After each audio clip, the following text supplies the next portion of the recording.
সরকারি চাকরিতে কোটা পদ্ধতি সংস্কারের দাবিতে আন্দোলন চলাকালে বৃহস্পতিবার সরকারি কাজে বাধা ও পুলিশের গাড়িতে হামলার ঘটনায় অজ্ঞাত আসামিদের বিরুদ্ধে মামলা করা হয়েছে। শুক্রবার বিকেলে রাজধানীর শাহবাগ থানায় পুলিশের এই মামলাটি করেছে। এখন জন্ম সনদ দিয়ে খোলো বিকাশ স্টুডেন্ট অ্যাকাউন্ট, নিজের বিকাশ নিজে কর। মামলার এজাহারে বলা হয়, বৃহস্পতিবার পুলিশের গাড়িতে হামলা করে আনুমানিক ৫ লাখ টাকার ক্ষতি করেছে হামলাকারীরা। এছাড়া বারডেম হাসপাতালের গেটের ব্যারিকেড ভেঙে পুলিশকে আহত করে তারা। এতে আরও বলা হয়, ছাত্ররা সরকারি কাজে বাধা, গতিরোধ, পুলিশকে আক্রমণ ও বাধা দিয়েছে।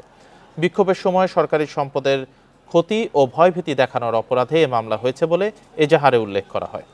এর আগে বৃহস্পতিবার শাহবাগে পুলিশের বাধা ভেঙে অবরোধ কর্মসূচিতে অংশ নেন কোটা সংস্কারের দাবিতে আন্দোলনরত শিক্ষার্থীরা। এ সময় পুলিশের গাড়ির উপর উঠে পড়েন অনেকে, সেখানে দাঁড়িয়ে স্লোগান দেন তারা। ওই সময় সাংবাদিকদের উপরও হামলা করে কোটা বিরোধীরা।